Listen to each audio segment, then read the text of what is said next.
This is something I've never done at this body before.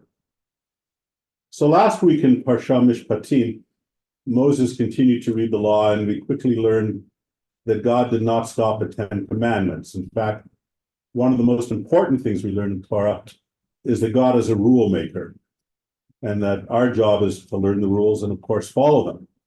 Famously, at Sinai, the children of Israel say as one, Na'aseh v'nishma, we will do and we will hear, accepting the covenant with God. This week in Terumah, God gives instructions on the building of the Ark of the Covenant and the Mishkan to house it. Calling the instructions detailed would be an understatement. As much as God is a rule maker, it turns out he really cares about the details, down to the last cubit of cloth, plank, and silver socket. In serving God, details matter. And in our work at the RPB, we also need to pay attention to the details to ensure that we get it right. Details and rules are fundamental to an orderly society, and by the extension to the orderly governance of an organization, such as the RPB. You all know I'm a sailor. A plan without rules is like a sailboat without a rudder. You can set the sails, but you don't know where you're going to end up.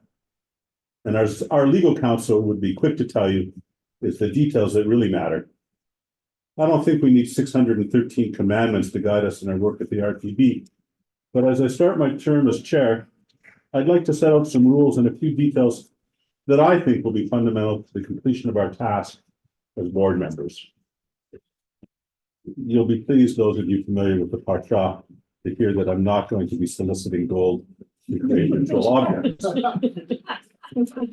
My father, the late Rabbi Bernard Baskin, was a pulpit rabbi for 50 years and was now well known for dividing his sermons into bite-sized pieces. There are three things I want to talk about this morning, he would say, and I'm following his example today. And there are three rules which I think we as a board should follow. In the first place, we must always remember that we are fiduciaries. In Pirkei Avot, we read that Rabbi Yosef would say, the property of your fellow should be as precious to you as your own. That's a very straightforward statement of the basic concept of fiduciary duty. Of course, over the centuries, the concept has been explored, explained, and expanded. Details, details, details. For board members such as us, it's now widely accepted that there are three core fiduciary duties that must be ever present in our minds and in our work.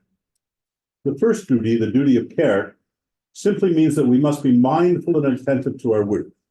We can't be sloppy or cavalier. We must always exercise at least the amount of care and attention that a prudent person would bring to the task. That means, in our case, being engaged with the meetings, reviewing the materials, participating in discussions, and actively considering the matters before the board. Note that we don't have a duty to get everything right. But to paraphrase Rabbi Tarfon, when it comes to decision-making, we do not have to complete the task, but we can't refrain from doing it to the best of our abilities. The second duty of a trustee is the duty of loyalty. As trustees, we must always put the interests of the participants and those of the RPB above our own. Around 2,000 years ago, Julius Caesar observed that Caesar's wife must be above suspicion. The mere whiff of impropriety can taint an entire organization. We have all been asked to declare any conflicts of interest we may have, but we have to go further than that. Trustees should avoid even an appearance of impropriety. That is, that they are benefiting at the expense of the organization. Any member of the board who is potentially conflicted should, of course, recuse themselves from deliberations and decision-making related to a proposed transaction in which their objectivity might be compromised.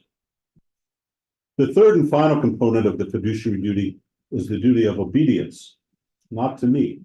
In our case, this means ensuring that we are following the various agreements and laws that govern the RPB. This is where the details really matter. The first thing I did in preparation for my new job as chair was to ask Michael to provide me to the foundational documents that are in effect the foundation and constitution of the RPB. That's our rule book. Each trustee has been provided with a summary. I certainly hope you've all read the material. Our job is to achieve our mission and meet the purposes of the RPB while following these rules and of course the statutes and regulations that impact retirement plans such as ours. We are greatly aided in this by the presence of legal counsel, who will let us know when we are missing important details and straying from the paths of righteousness. I'm reliably informed that, like the sons of Aaron, Nadab and Abihu, anyone who fails in this particular duty will be subject to immediate incineration. So that is our first rule, fiduciary duty. Our second rule is stolen directly from the person many consider to be the greatest investor of all time. I refer, of course, to Warren Buffett, sometimes called the Sage of Omaha.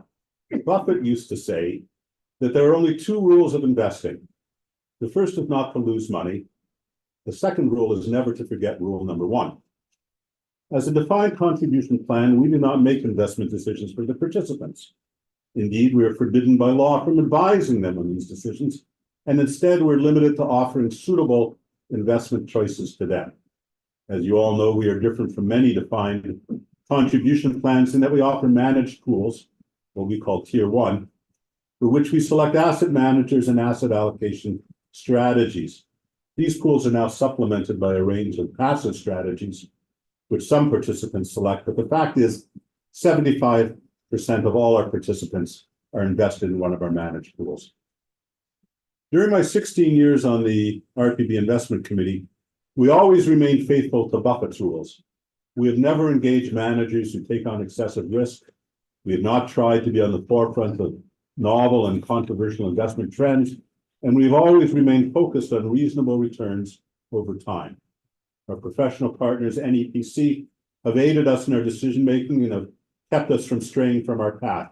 We have a long and honorable track record of safeguarding our participants' money and making good returns while doing so. I certainly hope that you will help me in keeping true to that legacy during my term in office. We are lucky to have as the new chair of our investment committee, Amy Brackett, a highly experienced investment professional. The investment committee, and I say this from my years of experience, is very good at paying attention to details. That's how we do what we do. Finally, and most important at this moment when the RPB is for the first time offering participation to many younger, less experienced, and less well-paid employees of URJ affiliated employers, I am proposing a new rule. In everything we do and in all of our communications, we must educate.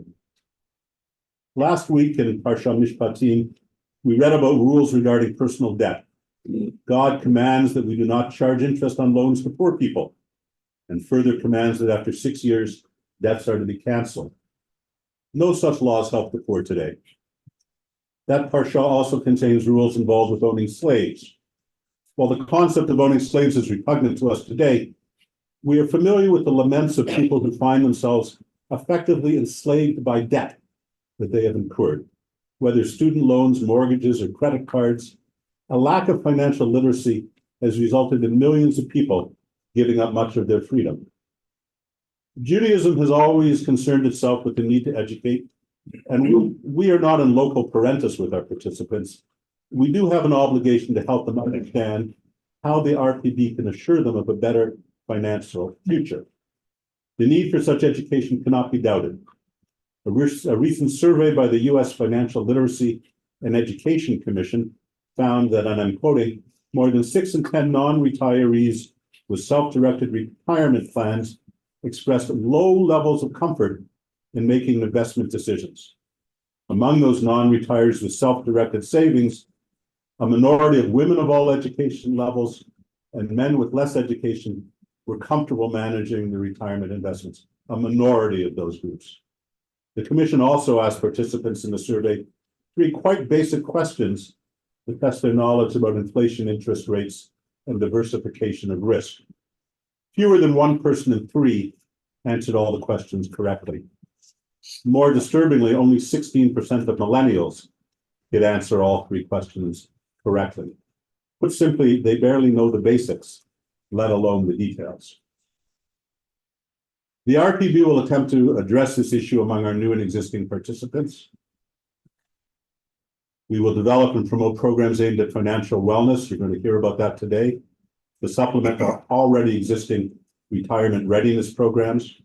Discussions I've had with RPB stakeholders have taught me that this is highly necessary work and that it will not be easy.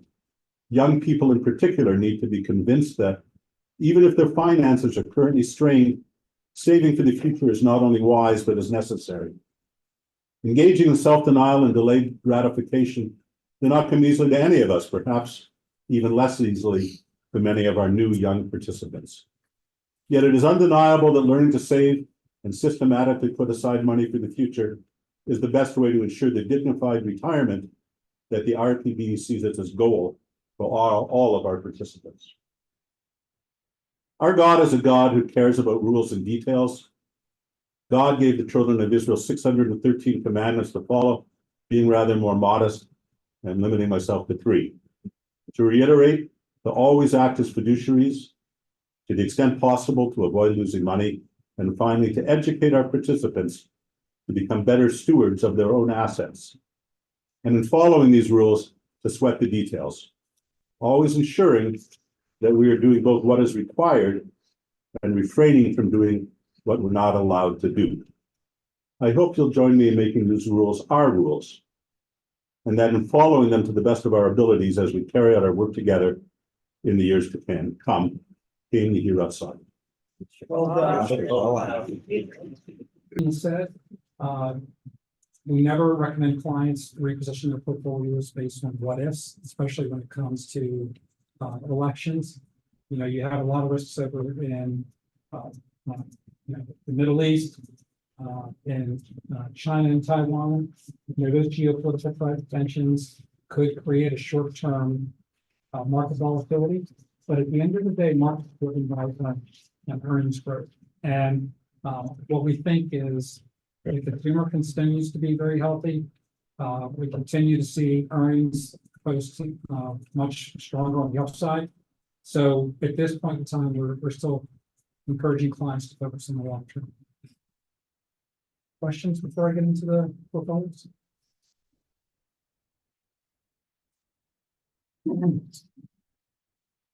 So when you look at the asset value of the pools, again, really strong quarter. The total assets in the portfolio were up 8.8 to 1.67 billion. So really strong returns across the board. When we look at the focus growth portfolio. Right.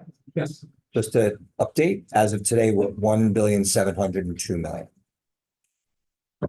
And the high water mark that I found was December of 2021, which was 1.8. Right.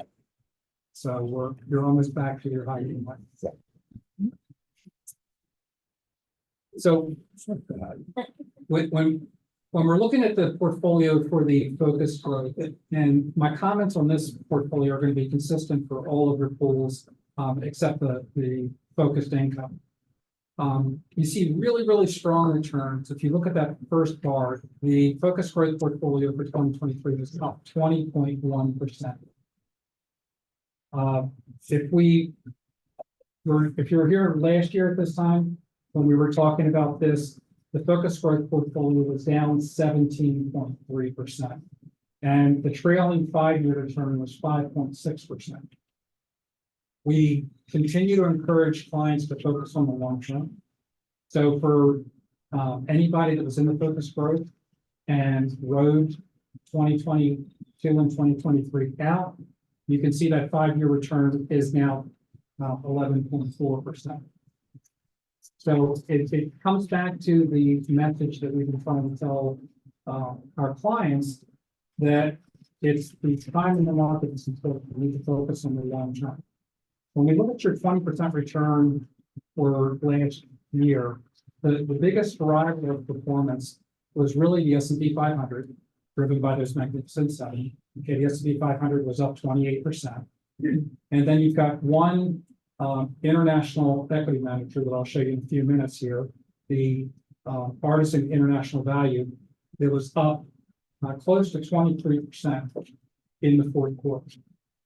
So really strong returns, outperformed 93% of managers in its peer group. almost 4 percentage points ahead of its benchmark. Collectively, those two managers were the biggest driver of the absolute return you had. You do have a couple of managers that did underperform, but all in all, it was one of those quarters where rising tides lifted all boats. So it's really solid returns across the board. And when you start to look at the moderate growth, what you'll see is the same story for all of the equity centric portfolios. Really solid one-year returns. The returns are really tight to the benchmark. And then longer term, as we go out, you'll see that the portfolios did a better job of outperforming. So you can see the growth in income pool, which is the largest portfolio because that's your default investment option. You know, over the last 5 years, returned 7.9% annualized, whereas the policy benchmark is only up 7.2. They're really strong returns. Same thing for the moderate income. Now, the focused income portfolio is 75% fixed income. And when you look at the 3-year number, you see negative returns still. And that's driven primarily because the Fed was raising interest rates. And interest rates rise, the value of bonds goes down. And what we saw last, primarily in the fourth quarter, was when the Fed came out and essentially said there's a down raising rate, the market got really excited and actually had priced into the bond market today that the Fed's going to cut interest rates 5 times in 2024. We think that's very optimistic, especially given some of the recent economic news that has come out. Nevertheless, for investors in this portfolio, they really benefited from the market movement, especially in the fourth quarter. Longer term, you know, I made the comments rather about last year.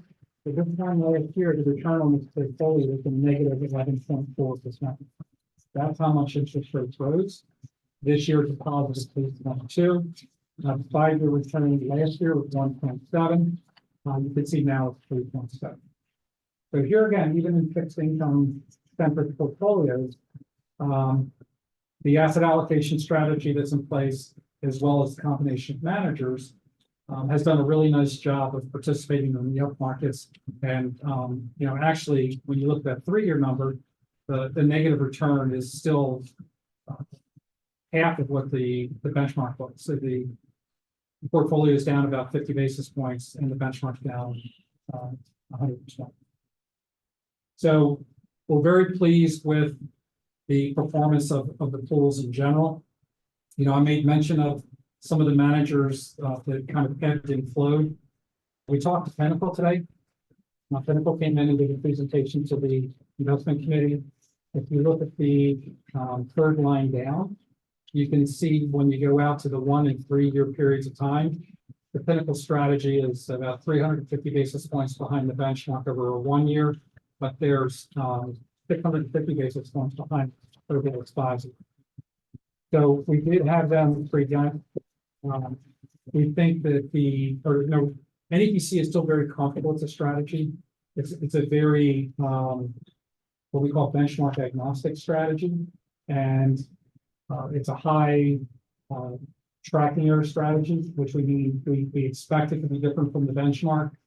The further back the returns go, you can see when you're at 5 since inception, they did add value. But I'll pause and see if any of the committee members want to provide any commentary on that. If we just take it to you or. I mean, they showed a lot of data on return. We've been with Pinnacle since 2011, and really the last 3 years where Brad said we saw the underperformance. I think as a committee, we're okay with some of that, you know, looking different from the benchmark. We're not paying an active manager to just sort of look just like an index would. So they 95% of their portfolio is different from just buying an index. So you would expect that level of volatility, both, on the good side, upside and on the downside. I think we're gonna keep an eye on them and see, but we saw something similar with another manager in the portfolio, Grander Peak, where they have these periods of, outperformance and underperformance. And there's been no changes, in terms of the team. That's something that we want to look at. Are there changes to the management, to the portfolio management team, to the investment process, and nothing has changed. But we're gonna keep an eye on that. Yeah, I think the message was delivered. We're not satisfied with performance, and neither are they. But they also have been very consistent to their approach and strategy, which is something that we think is important. Leonard? Yeah, I'd just like to say for the board, to quote Steve Sachs and others, that the board should, I think, be content to know that the investment committee is doing its fiduciary responsibility. Looking at and evaluating the managers and sometimes agree and sometimes disagree, but we try to do our due diligence on a very regular and I think informed basis. For that, I thank Brad and NEPC. So we're doing our job, we're trying to, and I did say for the record, I believe you're suggesting no change in managers or in allocations. And the board should know that we've looked into it, and those are our conclusions. Thank you. Ronnie? Okay, I'm sure this is a naive question. For the investment committee, there's 3 years of underperformance. At what point would all other things being equal, the other factors that you mentioned, at what point, would be at 4 years, at 5 years, when would the investment committee say, okay, we've had enough of this particular, if they continue the training? So let me try and answer that before Brad takes a shot at it. So I've been doing this stuff for a living for 32 years. And one of my clients, when I was young in the business, said to me, I don't think managers get stupid or smart from quarter to quarter. We think Pinnacle's are a smart manager. They were smart, they're still smart, but they had some fundamental trends in the world economy move against them, not least of them a global pandemic and supply lines that got all shook up, and their investments in leisure industry, what I call experiential consumerism, of course, got deeply impacted. So in their presentation today, which was quite good and well thought out, they demonstrated that over long periods of time, 5 years and more, they've consistently added value since they've been in business, which is even longer than me, more than 30 years. So I think the answer to that is we don't have infinite patience, but if we believe that the people are the same and the process is the same, then we'll probably give them a little bit more time at least. But we're certainly paying attention. But I think one of the interesting things was, they laid out a really interesting case that their portfolio construction process was significantly impacted from the pandemic. And those cyclical factors have rolled off. In fact, they're seeing significant after year to date. So what we expect to see is continued improvement in 2024. And hopefully we'll see that with the next report. But again, I think as David said, over a rolling 3-year period of time, they have historically been able to beat the benchmark. I think it was close to 75% of the time. So we want to continue to look at them over like rolling 3-year periods. This is one of their worst 3-year periods of time since they've been in existence. And given the global pandemic, we've seen the nature of it. We're not quite at the end of the road. We're at the bottom 3 quarters. So thank you. Way to duck and weave, way to duck and weave. But what Amy brought up, I think, is another good point. I'll share this with you. Is if you look at Granger Peak, which is the second from the bottom, and you see a lot of red there as well over a 3-year period of time, 5.1 percentage points behind the benchmark over an annualized 5-year period. But look at the return in the third quarter. They were up 17.7%. Benchmark was up 10, you know. Huge excess return. That's the type of performance pattern that Pinnacle's also capable of providing. And if you see that number in parentheses next to the returns, that's showing the percentile rank, meaning what percentile did this manager do versus every other manager in the peer group? And one being the best. I mean, if you look at Granger Peak, over a 5 and 10 year period of time, they've outperformed, you know, 89 to 90% of all managers in that type of strategy. Pinnacle's in the bottom half right now, but their returns in December, there was the top 6%. So you've got two managers in the portfolio that I categorize as stock pickers. And they do, they've historically shown the ability to beat the benchmark more than not. But both of those managers have the ability to have extended periods of time where they underperform, and we just have to be patient with it. And I'm hopeful that over the next couple of quarters, we see Pinnacle post numbers like we did Granger Peak this past quarter, because they buy a portfolio and they only turn it over like once every 10 years. I mean, it's a very low turnover strategy. So they told a good story, and we think they deserve more time because of that. I'm sorry. Yeah, you know, it's just, it strikes me, I have such full faith and confidence in the investment community and what you're doing, presenting, I'm holding on to what you're saying. In many other places, including Synagogue Life, the same people in the same team keep producing bad results. And perhaps the team where the business can't be changed, but we often trade out people who aren't contributing in the way that they should. We need the right people on the bus, so to speak. So we were here last time, not in December, I was saying, but I remember talking about Granger, but the same concern. So I'm following. I'm just wondering if there will be a time when either things are less red, or a time when we say we need some of the people on the bus, so we can ride where we need to. Well, they have changed, Rabbi. I mean, if you look at the 1 month returns, they're spectacular. So Yeah, no, I'm just, I appreciate that. Yeah, no, I was saying to the course and how this is unfolded. It doesn't always make sense in other settings, but it Right. seems to make sense. yeah, and I think that's a great question. I think that where we get concerned as your advisor is when a manager who has historically posted really good returns goes through a tough patch and then starts to question what made them good to begin with, and starts to tinker with things, bring in people, change their approach, change the way they're building portfolios, because that's a recipe for disaster in our opinion, because you've rode these stocks down. If they were good when they bought them, you would think that they're going to rebound. If you sell, you've locked in your losses. So part of this is just, you know, in our experience, I think that the best thing we can help clients do is not fire a manager at the wrong time. I think the question is better asked, is this the right course to ride? Meaning, should we be having a manager in this portfolio that is this different from the benchmark?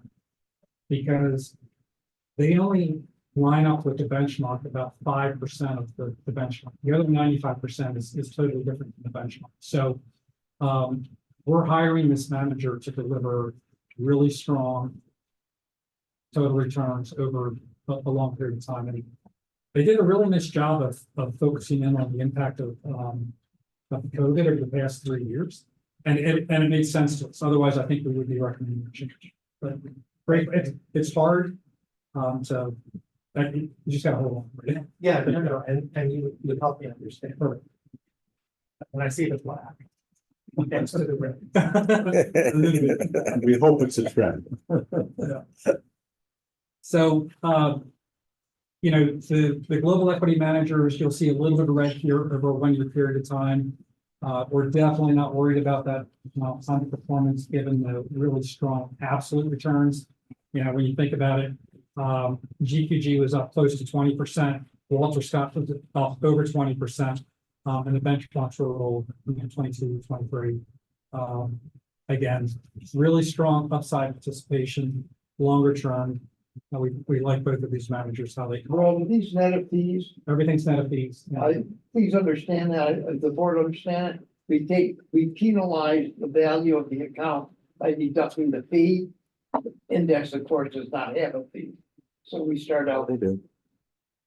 with that perspective. When you look at the bonds on page 19, you'll see a little bit of red here. And again, given how quickly rates whipsaw, we were just very pleased to see the participation from these bond managers. No concerns at all with any of these. You know, if you look at the areas of the market we're encouraging clients to lean into, which would be tips. Tips were up 3.7% for the quarter. And Does then everyone remember what TIPS is? We had this discussion last meeting.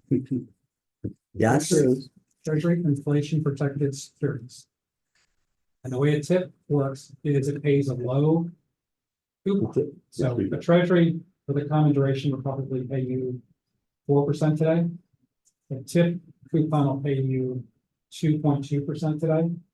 But that 2.2% is indexed to inflation every time CPI reports. So if you're getting, you know, $2,000 of income this year, and inflation's up 10%, guess what? You get $2,200. So tips are a investment vehicle to provide buying power protection. So the reason we like them is because when inflation rises unexpectedly, they do better than regular bonds. And they also provide that hedge against inflation.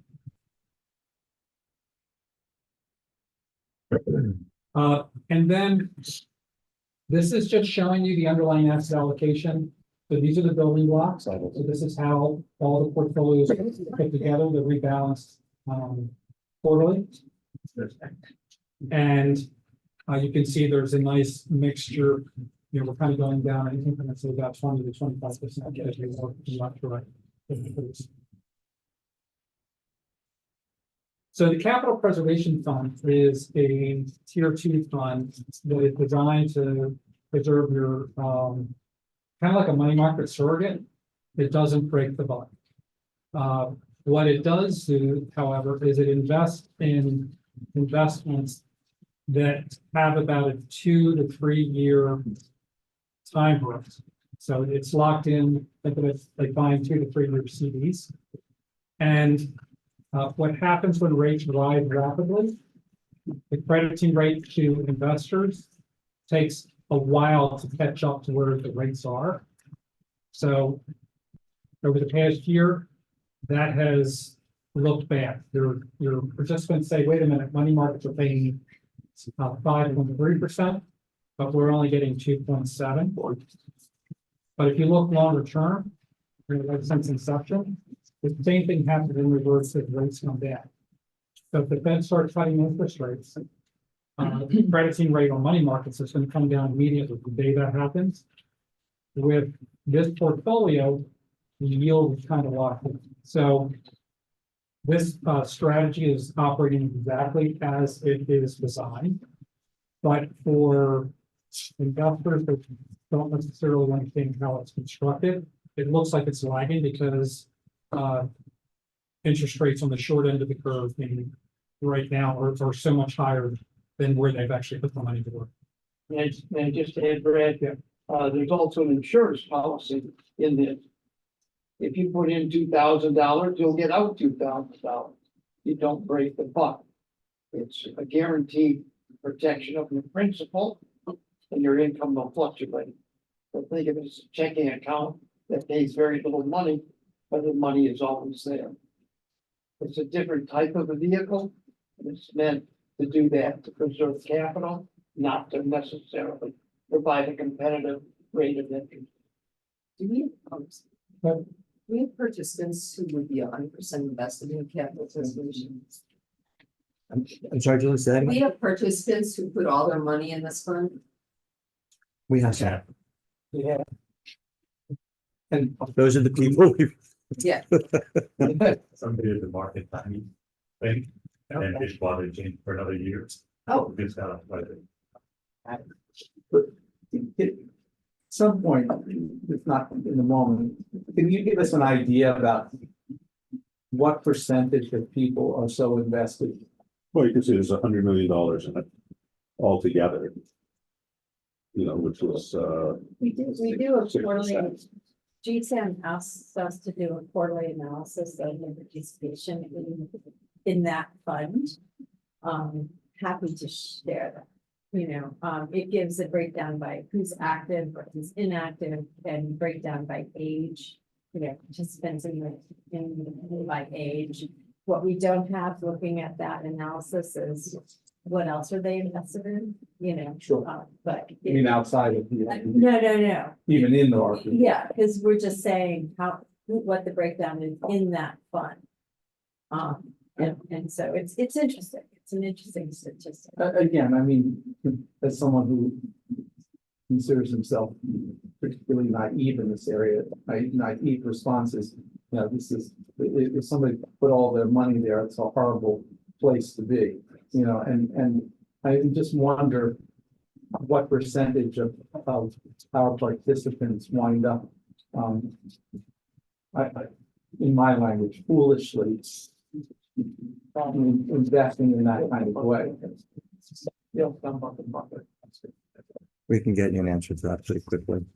And then the further question is, you know, what if my perception of it is reasonable, you know, what opportunity might there be to encourage people to get further advices? educate. It's, we're not allowed to steer them. We've done campaigns, it's definitely, yes, working. And there are those that it does figure think this is a great product to use in a specialized way. Just not gonna do that. So You just talk later. just quickly on this stuff, we did an email to everyone who's in the growth and fund by default. And didn't make a change from there, and we don't know whether they should make a change, but just so learn that they should pay attention. And as a result of that email, we only have 2 people. So that doesn't mean it's right or wrong, we don't know. We've talked internally about doing, that was the first such campaign that we've done, and we've talked about doing other campaigns like anyone who's singly invested in a one asset class fund needs to have an email saying, you know, you've got concentration risk here, and you're not diversified. You might want to think about calling an investment. Yeah, Things with like that. those kinds of things we can do, right? Yes, well, I think tactically with other things, it's multiple channels, it's not just an email, we can do 15-minute. You know, or take 15 minutes, get an update, learn about the capital preservation fund.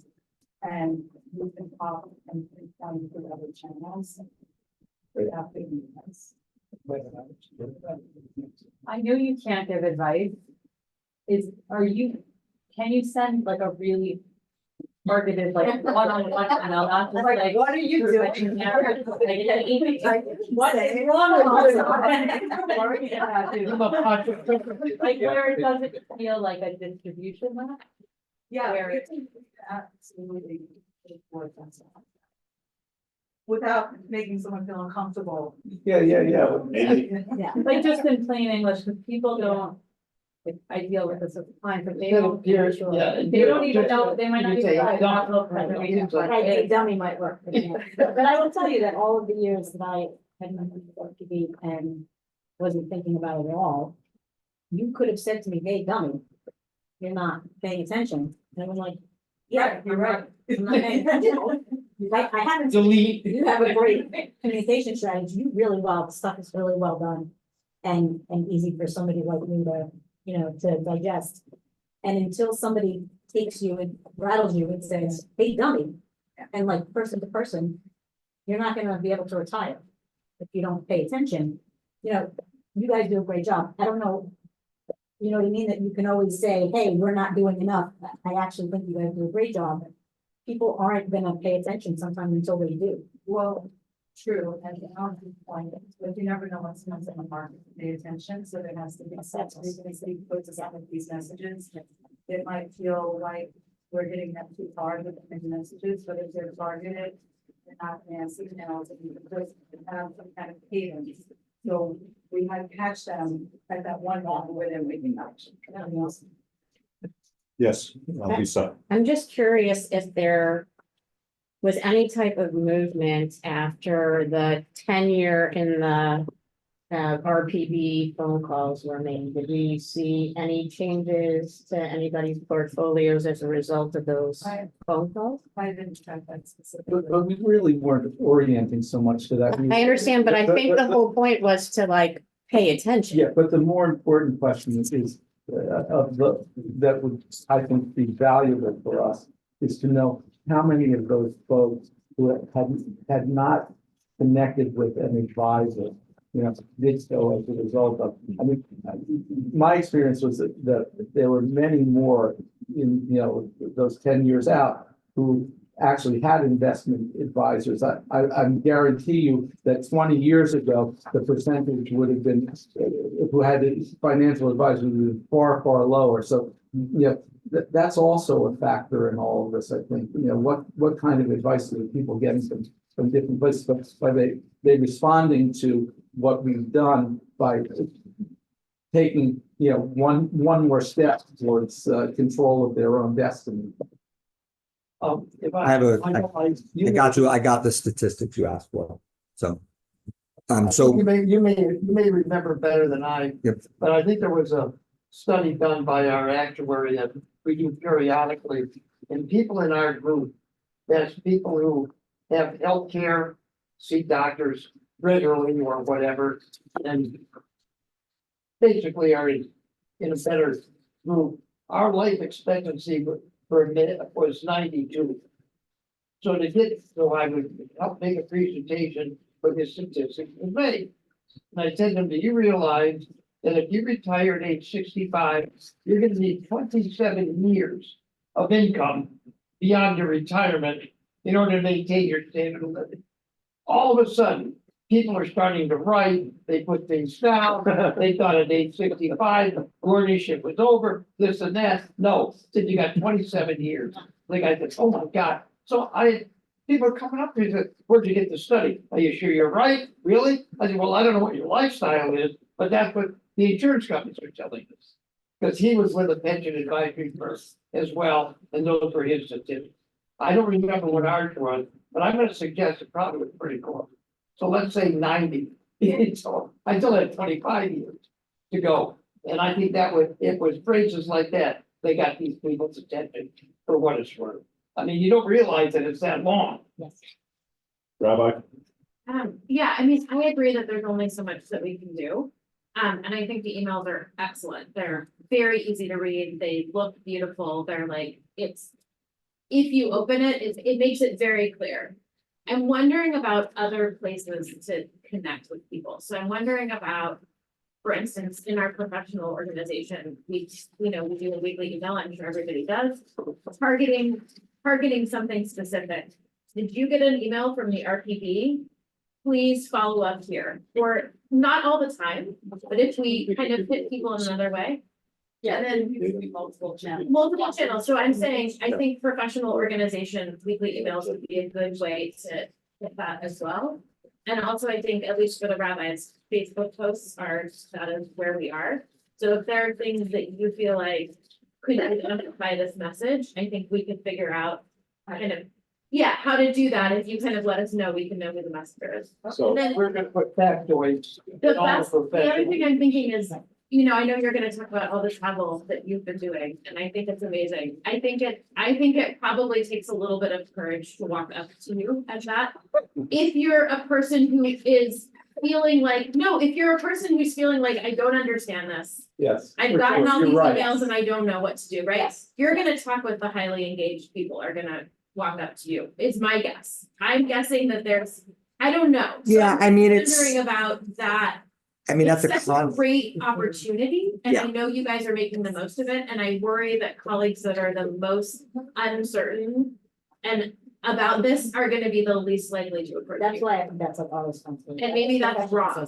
I mean, I probably would agree with you, you know, there's that sense of inertia, like, you just want to, you turn it off because you don't want to think So about it. overwhelming. It's overwhelming, you don't want to think about it, and there's Michael and Alice and Robert at different conferences, and I know they're great and they're amazing, but, and they're really nice, but I'm still not gonna talk to them. And, you know, it's interesting, and I was gonna comment on this tomorrow during my remarks, but like this year, I kind of felt like there was a drop off in people coming to our table. I mean, ECE and ARG conference was a little tricky just because of the conference itself. NADA was okay, but we had more people coming for employer reasons because there are employers and our participants. And even at the regional rabbinic conferences, there was, I felt like a little bit of a drop off, and I attribute that partly to the fact that 23 was a good year in the markets. I attributed it to maybe the fact that they are getting some of their questions answered that they previously were not due to our Yeah. success and the work we've done. But I don't know. I don't know. Ronnie? So this is a question to you and David and Michael with regard to behaviors at CCR. To have Robert and Michael there and available, you know, that's great. But what would happen if we targeted that more, you know, from 1 to 2, if you're, you know, in this particular target area, you're in a small congregation and, you know, you're out for however many years, you know, there's a specific opportunity for you to be in conversation with like-minded group. I mean, I don't know that I agree with you that the people who come up are much more likely to be people who are really following this, you know, and you know, here's an easy entry. If you think you know nothing about yours, and you know, figuring out the way to target in segmented time, they're there anyway. So, you Wait, know, I think, Tara had a comment. yeah, go So ahead. I love that idea because I do think that for a lot of rabbis, they don't pay, well, people in general, but they don't pay attention until it's later than they should have started to pay attention. And I think the idea of targeted, like, here's a conversation to join for people who are 10 years and fewer, for, you know, 10 to 20 years out, whatever.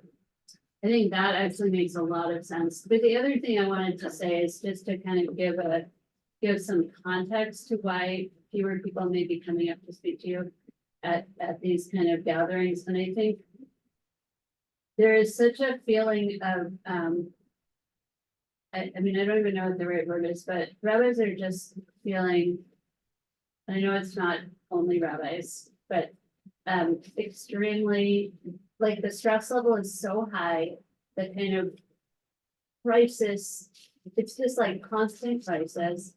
And not the rabbis in this room who are all like extremely, you know, doing really well, right? But other rabbis out there. And I mean, it's true for educators, you know, for all the Jewish professionals, but so when they get together at a conference, they just want to, like, they want to see each other, they want to talk, Yes. they want to connect, and so posting to RPB may be low on their list of priorities for how they're going to spend their time at one of these gatherings. So I it's better agree. to work. That, by the way, I mean, that is how I feel. Like at the PAR conference is a good example of Ron. They set up affinity groups. I had a whole room, twice the size of this, set up with chairs and a big circle. You have candy? 3 people. And I did not have my candy, but you're right. And I literally had one person come. And he and I had a very nice one-on-one consultation. But to Howard's point, look, this is a bigger conversation about engagement and how we get our message through for sure. And we certainly want to hear more and have more conversation, but I get that sense. They need their time, whether you're a rabbi, an educator, or an executive director, to be with their peeps and do their thing. And when I said to Amy, hey, maybe we'll try to work on a presentation or a session at the next NADA conference. We talked internally, it's like, no, because we've done it and nobody comes. It's just not the place for it. Anyway, So I know you don't want to be committee with here, but let me just suggest that you have all of these bills in marketing charted out because how do we match what you're going to find either in email or phone calls or something like that in the convention suites so that people understand why they're coming to address a certain topic. If it's reaching the 10 million people at CCR convention, not a real. We could have such a space. I also think that people, a lot of rabbis, including I often think about myself last. I help come second, my funds come second, and it's always everybody else first. So addressing you really puts them first. And it's an uncomfortable space again, with the world burning as it is, they're thinking about everybody else but themselves. And we need to get them to know that there's nothing wrong thinking about themselves, but that's also a limitation. Prevents. no, and that's a good point. And I'm gonna continue to push to get a few more minutes at the podium, just to try to think about how to articulate some of, David, what you just said, to give people the space to come talk to us. That it isn't, it might make you feel better, right? Personally, to have at least a short conversation, you know? Meetings with people. Yeah, that's, we always encourage it. Come up, we'll set up a time, absolutely. And we, by the way, we do those at our retirement seminar, which we have coming up in June. Though we get sold out and everybody wants to sit down with me or Robert and have those conversations. Is that like? We advertise to 50 and older. You know, so you're starting to think about it. It's a good time to come. Ron Friedman, who's been with, what, twice at least you've come, right? You know, Denise has come. I mean, a number of folks have come and, you know, we get very good remarks. Anyway, so this has been great. Yes, thank you, everybody. I'm sorry, so I think we have a hand up, sorry. Lisa. Rabbi Lisa Green. And then get back to our Yes, Lisa. program. A suggestion. So I'm a rabbi who pays a decent amount of attention to my finances. I also have an undergrad degree in finance. I listen to my classmates, I listen to my colleagues, and they just kind of want it to work. And let's face it, and I won't speak for the rabbis or anyone else in the room, but basically rabbis and probably any other Jewish professional don't want to look like we don't know what we're doing, or we don't want to look stupid, okay? And we are. We're also all about relationships. So I'm gonna focus on, I think it was Ron, I couldn't see everyone's faces because the screen is shared. And then Hera, I mean, I think there's an opportunity. Yeah, we're busy at conferences, but like, what if we do a la what we did with we're doing with the phone calls and like ask, like, I would be happy to reach out to people in my class or the classes few years around me and say like, hey, let's take a half hour, you know, at the CCR and like, let's sit down with Michael and like, and then ask your stupid questions, you know, and like, I think we have to put it, and not to doubt anyone's intelligence, but like, we got to put it in really basic, like ask your most idiotic question and like, you just don't be scared to ask it and sit down with your friends, classmates, whatever. I think we have to do it age-wise because there is a difference, is my understanding. Like younger colleagues or smaller congregations are not necessarily getting like the 15% that those of us who've been out 30 years sort of assumed we were getting. But I think we could do it relationally, and I think we can put it in, you know, language. You know, my best friend from college does personal finance journalism for women, and it's always interesting for me to listen to her because my kids are always like, well, Jean says something that's like so obvious. Why do you think that works? I'm like, I don't know, but people listen to her because she breaks it down simply. Michael, I know you and everyone else have that ability. We have to get people in the door. So let's try the relationship model and do that. And I'm happy to work on that. Okay, so thank you, everybody who's contributed to this, which I think is key to what we need to be doing. Absolutely, there's nothing more important than trying to get this message across to as many participants. I've told Michael and Maria that I'm going to be attending a lot of these events to the extent that I'm able. I'm going to the retirement seminar in Denver. I'm very cuddly. I hope I'm not scary. And we'll attempt to do this. And there's no substitute for one by one by one. You know, I think every rabbi in the room knows that, right? You want to get the message across sometimes. He says one by one by one. Yeah. Elliot. And David, I mean, and my cousin would certainly want to talk about coming in this or not. What, is whether or not, and some of the conversation going on inside. Sometimes the expert is intimidating. And maybe another Ross. Another ED. Said, hey, I've gone through this. I know what's going on. If Ronnie can speak more to that, you can. And that may be the point of breaking the barriers and encouraging people who, as I think Rabbi Ash said, they may not want to deal with, or maybe Rabbi Person, the barrier of expertise, but then it's a question of becoming, for an expert in one area, becoming a little vulnerable to what's Michael or you know the stuff. But what about somebody who learned the stuff? Just think about that in your one by one, the way you approach it. Thank you. Nothing. So this got started real quick. I ran the statistics. I did the analysis. I got to share the numbers. So we have 36 people. So we have 421 people invested in the Capital Preservation Fund. 36 are 100% invested in the Capital Preservation Fund. If you go to up to 90% invested with 59 people. The 59 people average age is 72. 59 people. that's- 59 people have at least 90% of their balance in the Capital Preservation Fund. Page 72, you said? The average is 72, but we have a 38-year-old and a 41-year-old and a 49-year-old with 100% of their balance in the Capital Preservation Fund. What? Nobody is. No, Not me. I don't know. If they are, I'm not gonna say. So, Eric, just out of curiosity, is it legally permissible for us to go to the 38-year-old and say, in reviewing our records, we know that we have 100% of the money in the most conservative product that we offer? Many advisors might consider that to be intrusive. I mean, how far are we allowed to go? It's a spectrum, right? But I wouldn't consider that advice. That's just An observation. by the voters and Guideline. encouraging them to seek. Yeah.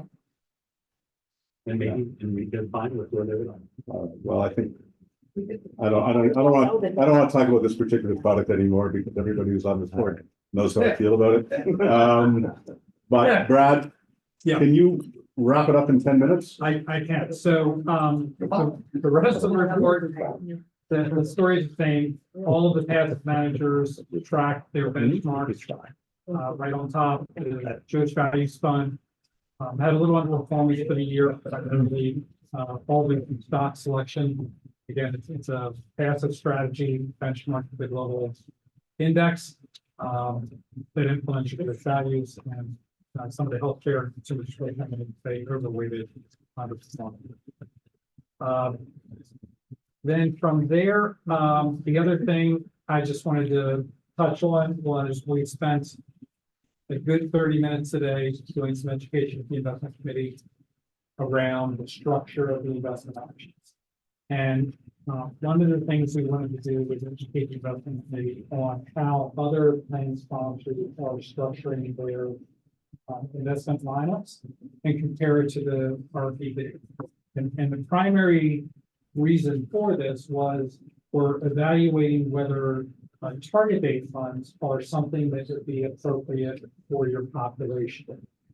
So in keeping with that, we thought it would be good to kind of step back and tell you what the basic considerations are, trends in the industry, et cetera. And the first and most important thing I wanted to get across to everybody is that there's no magic template that you have to adopt. So we encourage clients to build investment programs that meet the needs of their unique population. What we try to do is we try to share trends and tell you how other plan sponsors are doing it. And you'll see that as we go through some of these trends, you're similar, but you're different. So you do have a default investment option. It is a asset allocation portfolio. It's a growth and income fund. The vast majority of plan sponsors out there use target date funds as their default investment option. Then what they do is they have a tier of single strategy investments, kind of like your tier two today. It's a mixture of active and passive. Okay, so you have tier two, you're all passive. Most clients have active and passive in that building yourself tier. A lot of corporate plans have self-directed brokerage. It's not something we'd ever recommend to a church plan. That's really in there for companies that do a lot of M&A activity. And there could be a highly utilized investment option that everybody wants to keep. They just throw it in the brokerage. So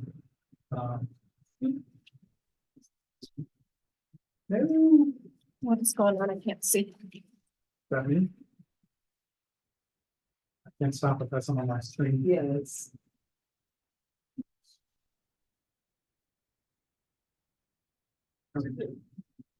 I'm so done. I'm so close. The other thing is that less is more. So, 10 years ago, it wasn't uncommon for us to come across a plan that had 30, 40, 50 investment options. Participants get choice over. So we've been working with plan sponsors to make it more simplistic, to narrow the universe of offerings because we see better engagement from participants. And here I think from a usage of target date funds, 96% of plans offer a target date fund.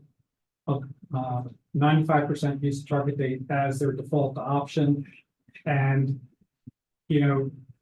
of plans that offer target risk or balanced options represents about 28% of plan sponsors that are out there. And those are our tier one funds, or considered target risk or target allocation funds. So, why would you want to consider a target date fund? Well, the whole purpose of the target date fund is to get the asset allocation decision correct from a investment horizon perspective. And right now, you're defaulting everybody into the growth and income portfolio, which is 55% equity. If you look at the typical target date fund out there, until somebody's about 40 or 45, all of these strategies have anywhere between probably 90 to 100% in equities. Then what you see is the amount of equities gradually rolling down as the person gets closer and closer to retirement. Now, once you hit 65, it's spaghetti. And it's because some of these providers say, you know what, most of my people take their money when they turn 65. So they get the most conservative point at age 65, so they can take the money somewhere else. And I will put LTV in this category, have professionals that have very long lifespans. And for those, you want to do something that has a more gradual decline because you need equity exposure in retirement to offset inflation. So we talked about how diversified the target date funds are today. You can find somebody out there to meet every unique aspect of your population. You can also pick something that's off the shelf, that's ready to go, or you have sufficient scale and assets to use your current asset allocation funds to build your own custom solutions. A lot of work to do that, a lot of moving pieces. And then we just talked about the pros and cons of offering something off the shelf alongside of the risk-based funds, or the asset allocation fund, or do we replace it? We recognize this is something that is way too complicated to make it in a single meeting. So we're going to come back to the investment committee, hopefully dedicate the good portion of a special meeting for the next meeting to go through the pros and cons and dig a little deeper. But we at least wanted to give you some education on directionally what we're thinking and why. And I'll pause. 7 minutes. Good for you. Yeah. So the target date fund discussion, I think, is going to be a very important one that's going to as Brad indicated, take a lot of time and attention from the board. If we decide to go to target date funds, it will probably mean that over time, our tier one offerings will become extinct because more and more people will be defaulted into the target date fund option. And my guess is that once you're there, we're giving people permission not to pay attention. It's a big decision, and we'll have to spend a lot of time thinking about it. Well, I think that's, I laughed without it, because that's exactly, you're reflecting exactly the nature of the beast. I know there are many other kinds of contributors to the RPB, but rabbis, we don't want to talk about it, we don't feel comfortable. Target date fund sounds like would be a perfect answer for something, to be sure that they land at least where they ought to be. Yeah, well, as Julie will tell you if you ask her during the break, there's more than one factor than age in determining where you should land. And these are not perfect in every regard, but they might be better than what we have now, and that's why we're gonna have the discussion. But you have chairman who doesn't like target date. I'm trying to be neutral. Thank you very much, Brad and Amy. That concludes our discussion about the work of the investment committee for now. So we're gonna take a short David? break. David, Yeah. can I just ask a question, please? I'm sorry, Denise, I didn't see you. Sorry. Hi, everybody. Can just on this target date fund thing, is there a timeline for when we're going to be maybe talking about this or considering this? It's gonna be the next at least 2 or 3 meetings in my view. Okay, yeah, thank you. And before we discuss it in detail, we'll send out a lot of information to help you consider it. Yeah, I mean, the part of the reason we asked Brad to go through the plan design piece, and we'll probably repeat it, is this is the body that's ultimately going to take the advice of the investment. If the investment committee says we recommend that we do this, this is the body that will vote. And we want you to be informed and know what you're voting on. It's not a simple one. No. Okay, it's according to my watch, 3 minutes before 3. Could we take a 13-minute break and reconvene at 10 minutes past 3? Financial wellness, I view as sort of the precursor to retirement readiness. It's directed towards all the participants in general, but it's also sort of like a fitness program to get yourself in shape. Stephanie's done a lot of work on this, and this is going to be a very important program as we go through 2024 and beyond. So with that, Stephanie, over to you. First, I want to say thank you for reading this in advance.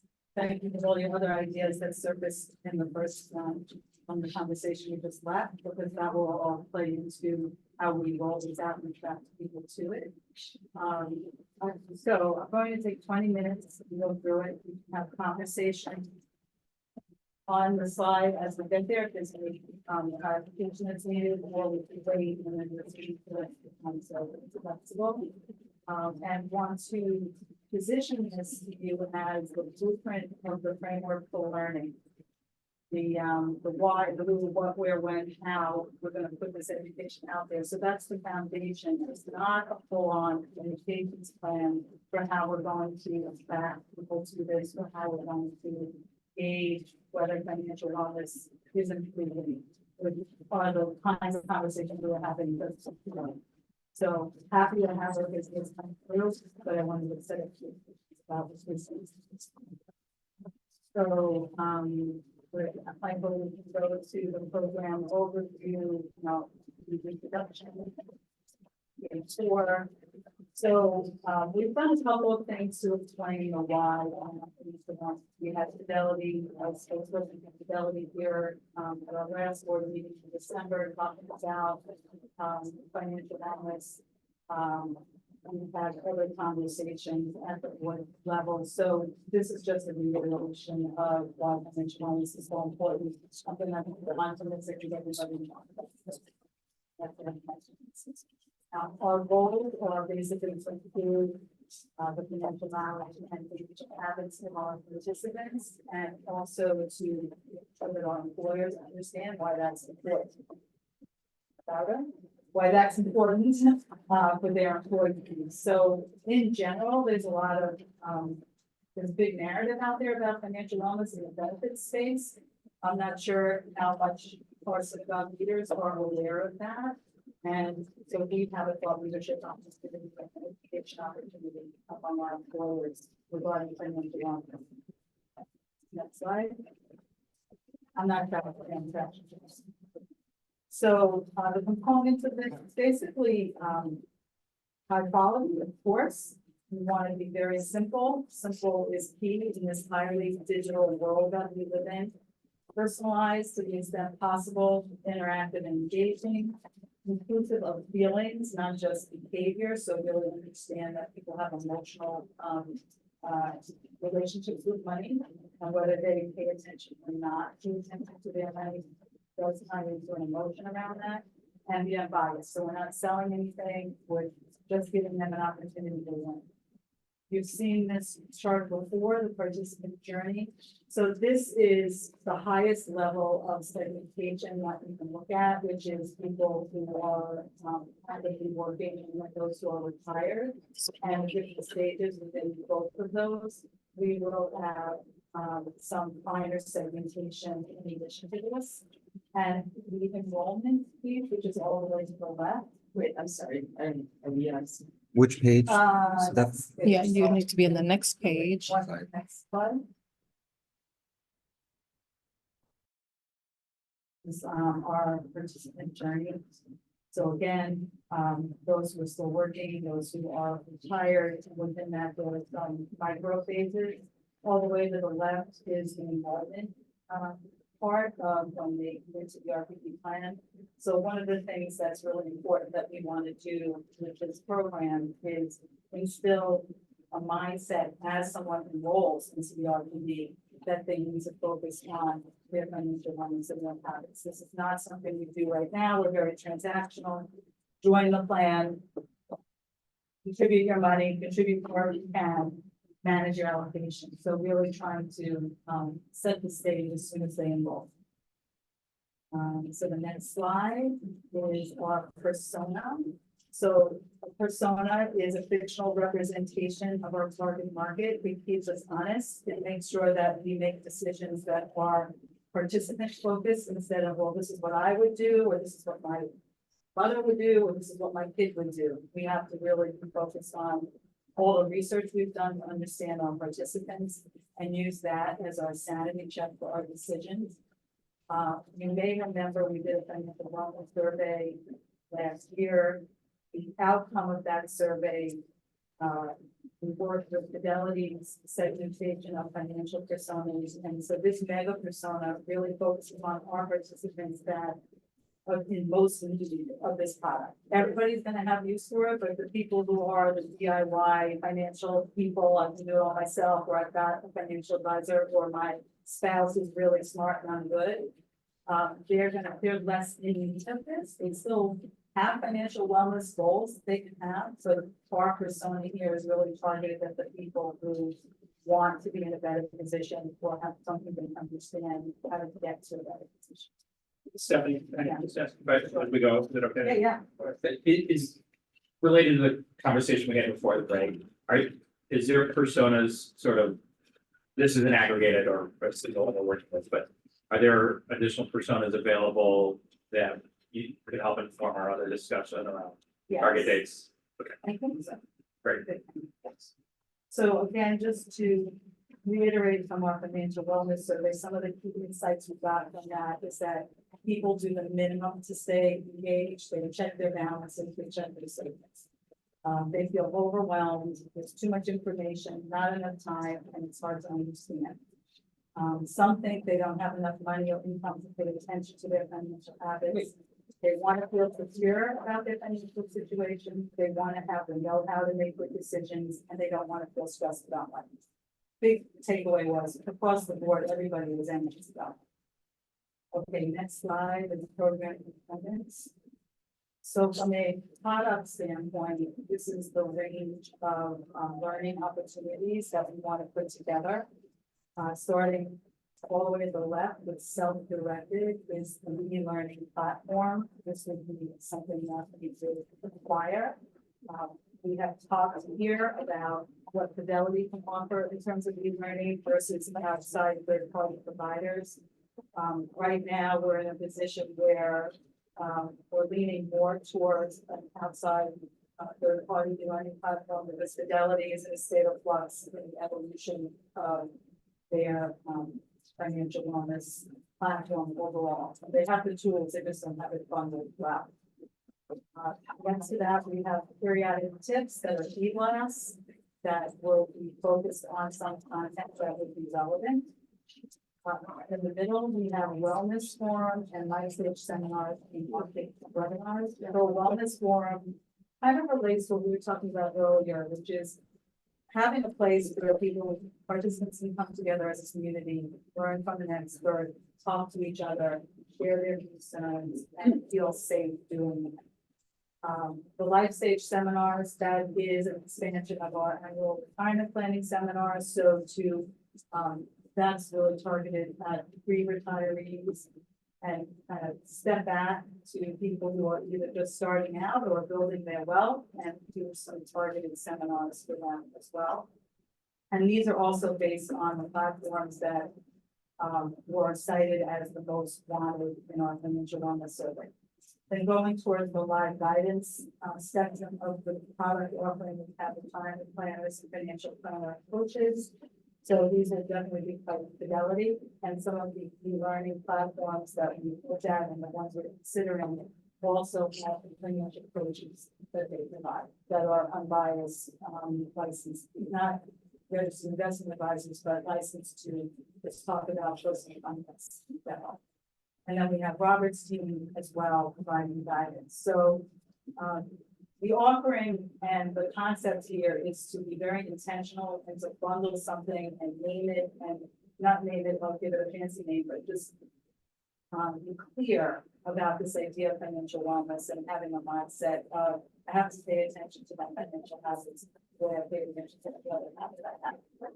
Can you clarify what you mean by bundling, like bundling across the spectrum or bundling within the? What I mean by that is, right now, we send out emails, we have a retirement seminar, we don't ever talk about it in a holistic, way. It probably way to describe it as a framework, A framework. right? So try to put a framing around our approach. That, That we've had all these piecemeal things we're doing, and we want to try to package it up in a thoughtful way. And by doing so, hopefully driving additional engagement and people consuming the product and solving some of the issues we've been talking about around the table. This is Steve. Can I ask a question? Because there was a comedian who said that the reason why people don't go to doctors is because if they go to a doctor, the doctor will tell them they have it. So if they don't go to the doctor, they don't have it. What I have found in talking to so many people, particularly as they're getting into their 40s and 50s, and even in early 60s, is the concept of retirement scares them to death. What am I going to do? And the way to deal with that issue is not to pay attention to it, which is a lot of the reason why I think people are just not paying the attention they should to the financial side, because that may mean that I have it. I may retire. So, Stephanie, my question to you really is, are we taking a step, should we be thinking about taking a step back and focusing on the fact, I love Leonard's comment about how, if you retire when you're 65 and this is your life expectancy, you've got 20 to 25 years where you've got to support yourself. In other words, take the it factor head on, not from a finance point of view, but from a point of view that basically says, you're going to retire at some point. I don't know what you're going to be doing, but you're going to retire, and focus on it. In other words, attack the it factor head on, rather than talk about finances, which assumes people are ready to think about retirement when they're not.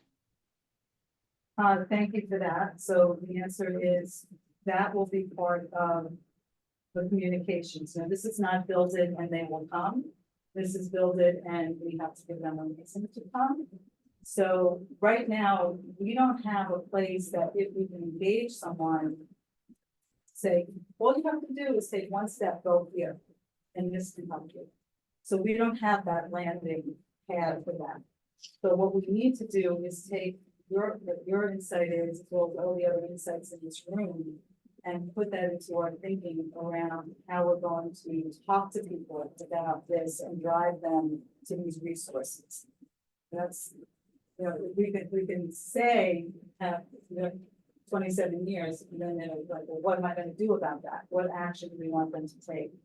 So it's like the think, feel, do situation. I think we need to use that example as in our marketing campaign. Yeah. Yeah. You might have it and we're gonna help you find it. So, we all have really great sound bites, really great. Well, that's my Good point, one. Michael, it's amazed me. I don't know if you've experienced this, because when people come to talk to you, they're talking to somebody who they know is with the Reform Pension Board. And so they're making a conscious decision to talk to somebody about retirement. I suspect the reason why a lot of people don't come to talk is because their fear of having it. If I come to talk about retirement, that means I got to figure out what I'm going to do when I retire. That's not talking about the money side of it, what I'm going to do. And I'm repeating myself. I just wonder whether that should be a very stark focus of how we try and get people into a room. Not finance, but you're going to retire. Right. So Why do you go to a doctor? You're going to get old and something's going to happen. You're going to go to a doctor. You will have it. operations, but not going to the doctor.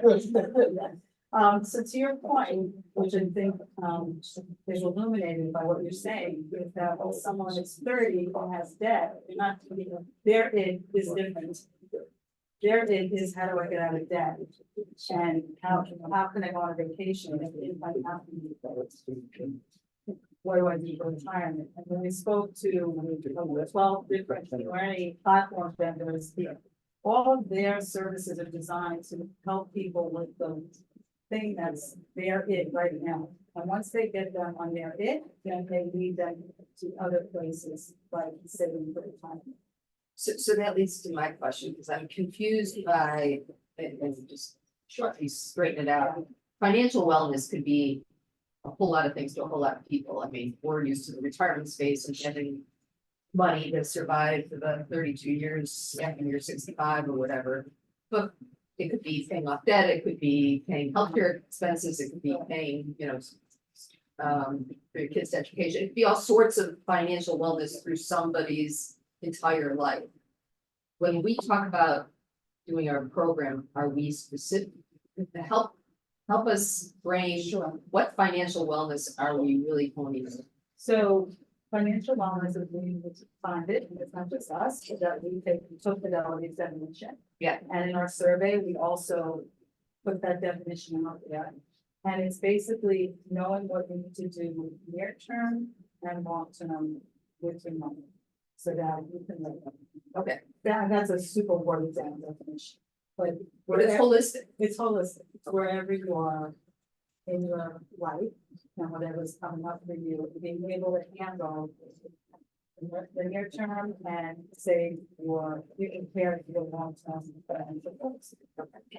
People in our survey did not understand what financial wellness meant, but they really aligned it with investing. I'm investing. I'm good. Yeah, Yeah, Ron? and just to speak to the point that you raised, when we've been calling people around 10 years, one of the things that we're talking with them about is just the availability, if necessary, of taking a loan from themselves, you know, which is the cheapest loan that they're going to be able to take, you know, and that may pertain to somebody who's trying to put together tuition for preschool or for college, you know, or for anything else in life. So the issue of wellness ultimately will hit every point along the curve, ideally. And I'll just add, you know, if you look all the way on the left, the self-directed part, the e-learning, that's a critical component because financial literacy is a critically important piece of getting people to be confident in their understanding to then make good decisions, whether it be on retirement or on many other aspects of their financial health.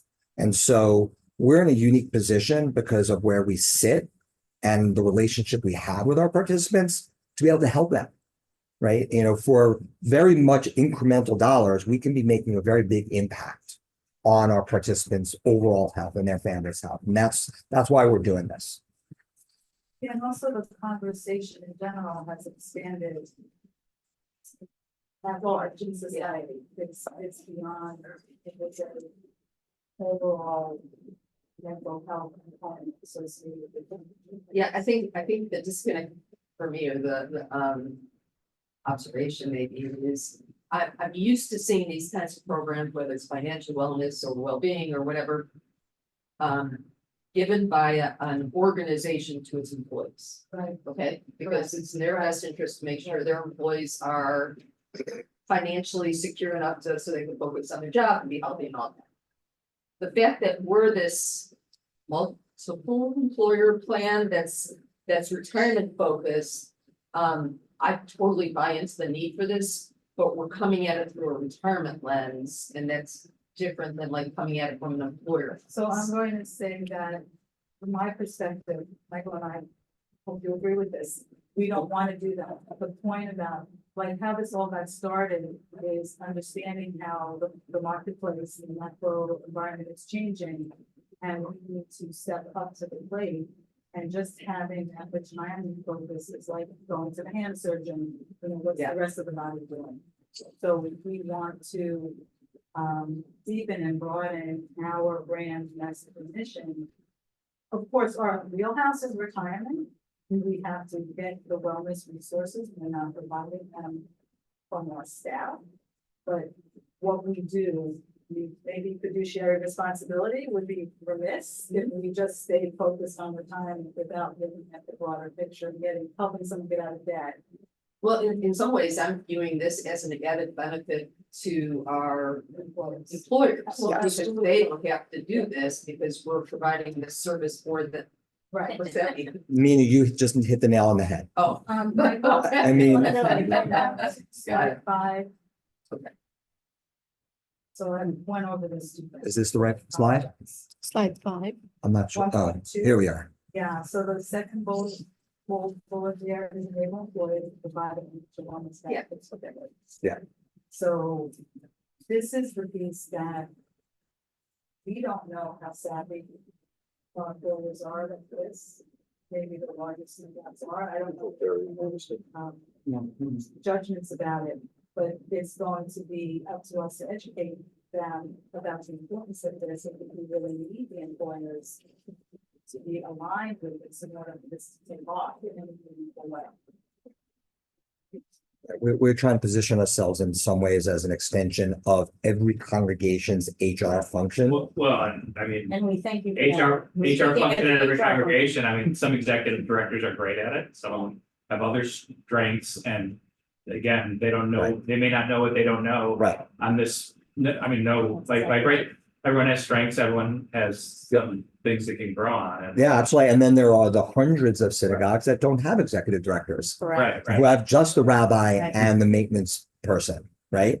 And so we're really trying to add value and extend our core competency and value proposition to everyone in the movement, because happy employees are happy congregations, right? And we know in this day and age where everybody's more stressed out, if we can add just a little bit of solace in this regard, we're doing our job.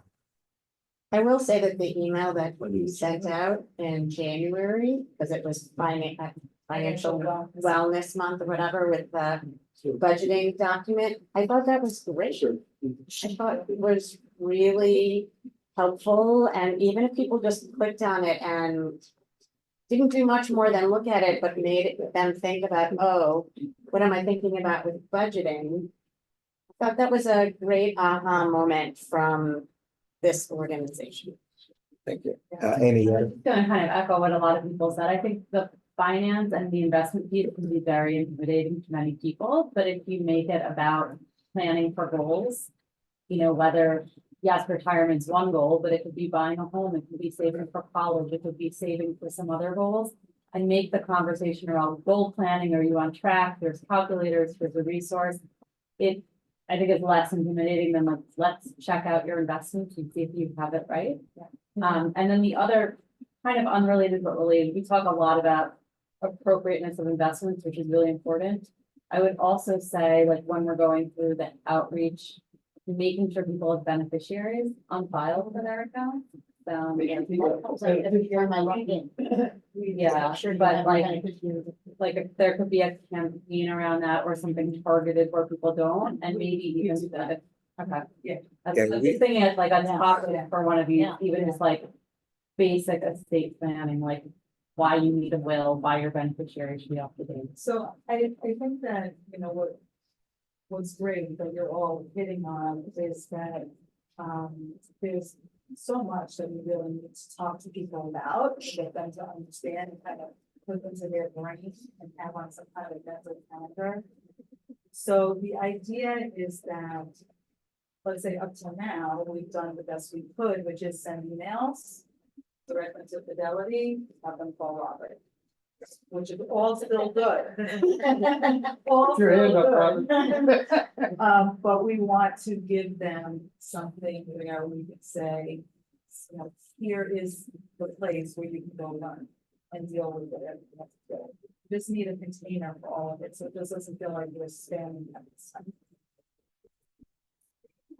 And also the narrative for us is changing, because the narrative for them instead be more integrated. So the next page on from six program components. Does that all make sense? Is there anyone else who has any other concern? So this just gets into a little bit of detail. The Easy Learning Platform, as I mentioned, and Michael reiterated, it's self-directed. Do we need to go over this? You have this, we sent all this out. We're not gonna read through all these words here, but you So know, let me just put it out there, so I don't know, in the room here, who has questions, who understood everything. Certain sense, you know, the examinations you have. Just with reference to this or Yeah, with with reference to the reference to whole? these two pages. We're good? I'm just gonna highlight this wellness pledge, which is something that, so really, I'm gonna say the Cadillac, so the Mercedes, that is on platforms. They do a lot of engagement, they have awards. They have financial incentives to do things, they'll have these pledges. We don't know how extensive we're gonna be able to be on that piece of this, so the wellness pledge is a behavioral thing to be like, hey, I'm gonna be like the rest of my colleagues, I'm taking the pledge, I'm gonna pay attention to my financial habits. That's the other thing behind that. So, next page, strategies, these are, what we're going to form our administration plan, which we do not have 100% in place yet. So the different for someone who says, loss that you were referring to, what makes RPB different than BSA, who now has a big financial wellness campaign out there.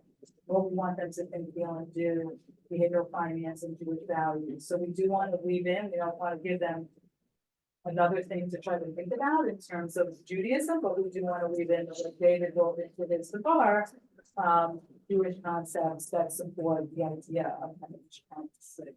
I'm really glad to see Jewish stuff that I'm gonna add later, but I'll say it now.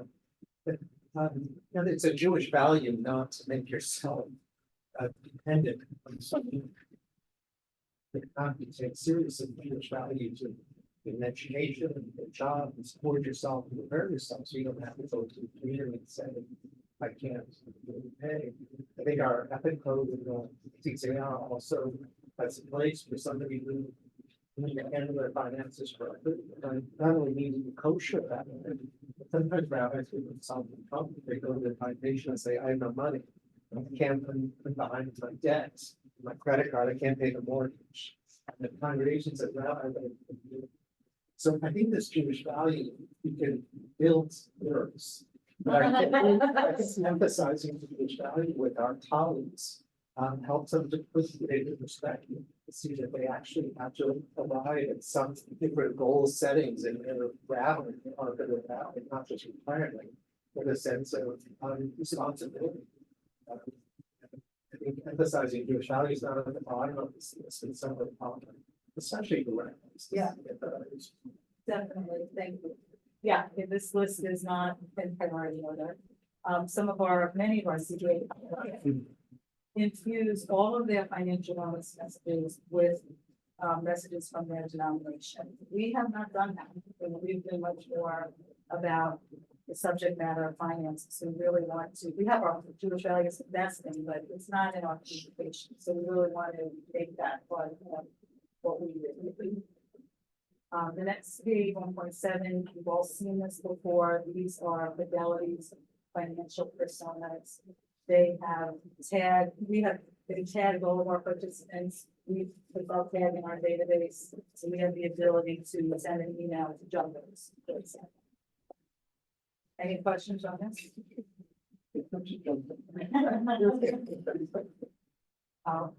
I'm moving on. Okay.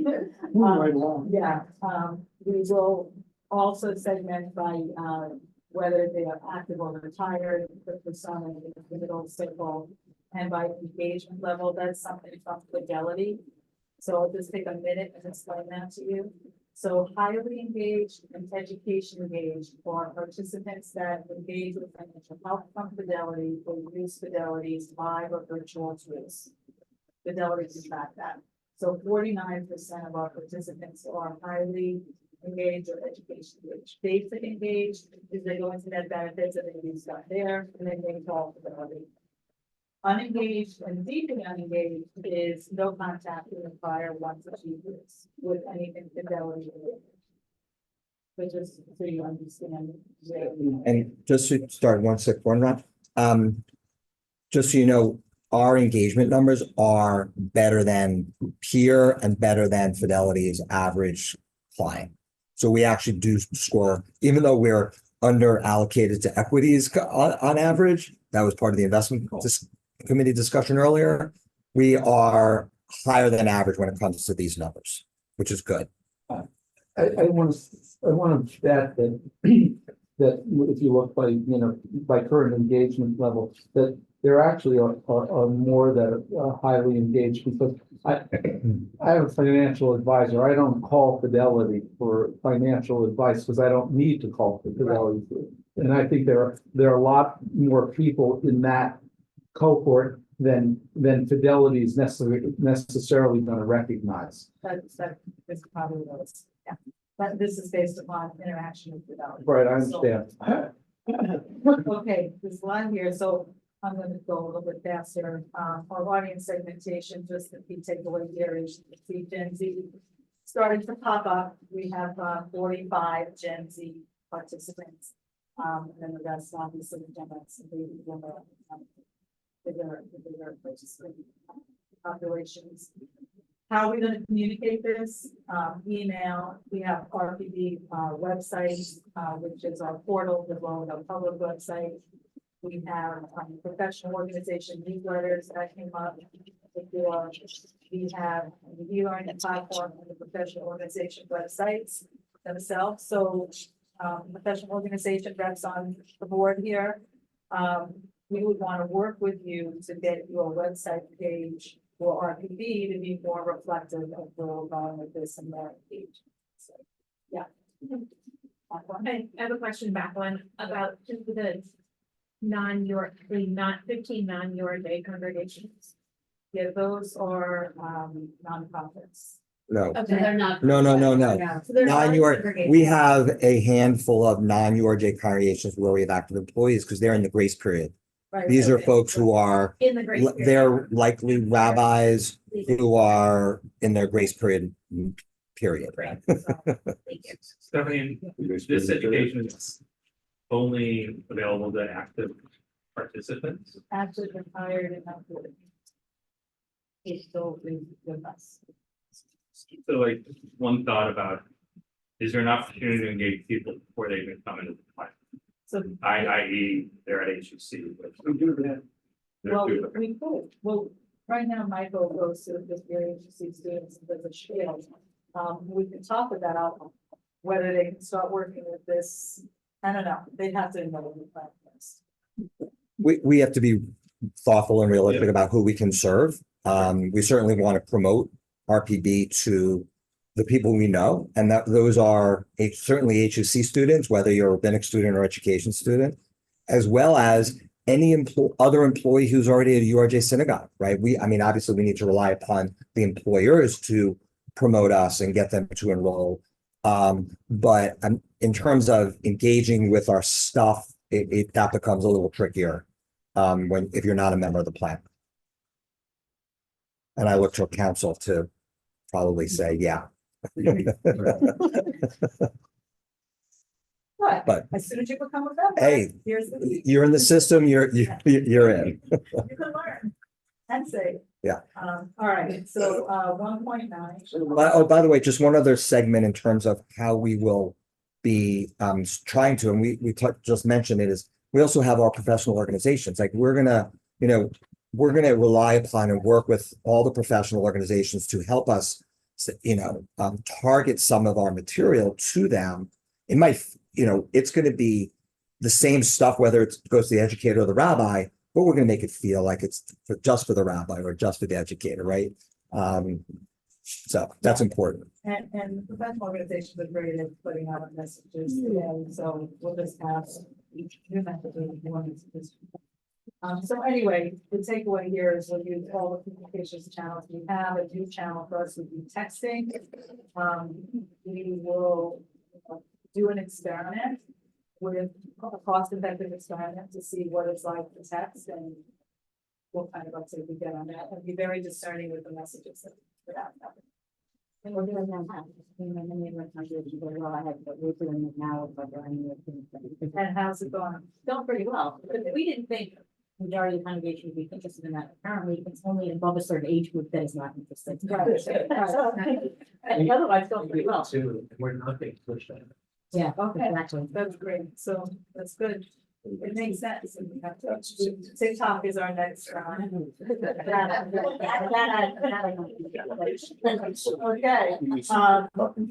the next slide, 1.10, available formats.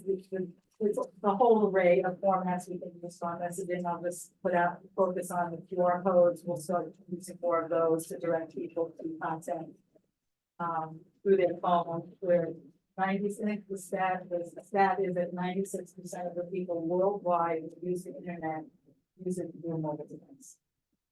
So we've got to be ready. Okay, how might we launch this? 2.1 phase approach, we would have a pre-launch announcement approximately 4 weeks before it's go live, explaining what the program is and why Teacher Wellness matters. During the launch period, which is the first month through the third month, reinforcing the message, getting people to try it. So it's awareness, interest, desire, action. It's basically the steps we're going to go through. It's not going to be easy. It's going to be a heavy lift. We'll probably get, a low hanging fruit, and then we're going to have to just keep hammering to get other people engaged, using a lot of the ideas that were brought up in this room. Before we leave that slide, does anyone have any questions? And we're gonna rely on everyone here to help us make sure our messaging is gonna get through. I mean, we have participants, we have other professionals in the plan here, and hopefully you're gonna help us get through this. Question for you, since so you're going directly to you're helping employers prepare, I see that, you're going directly to the participants, or, to any of the participants. We're gonna do both, we're gonna work with employers and the participants. And would there be any employers that would push back and say, I don't want my employees to have this? I can't imagine, but I'm just asking if they have their own program. No, and I said to Dave a minute ago that I've served 3 large congregations and never was involved in the conversation about financial wellness in any of those places that targeted the employees of the institution. Never, ever. So. Yeah. We definitely have some very large congregations that have retirement plans that for the non-rabbi, the non-educator, everyone else, and that population, might have their own programs. through their own, through those retirement plans. Like we said, this is only going to be available to participants of the plan, but like Stephanie said, we really have to push this through every channel possible, right? Push back if they don't have the time, the desire to talk about it. Yeah. Right. And usually T minus 4 to give people a chance to. If they're more to say, hey. Yeah. Not an hour long, but. Yeah. So part of the, go-to-market strategy, if you will, would be to have, some kind of webinar or something with employers so that they can get on board with this. Can I? Yeah.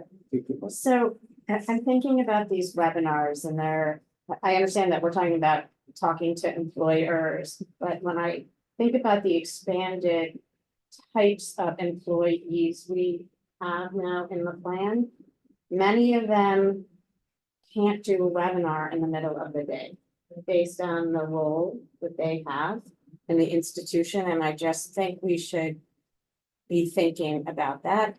And I'm thinking in particular, David and Jill and I had a conversation in December, and we're talking about early childhood teachers.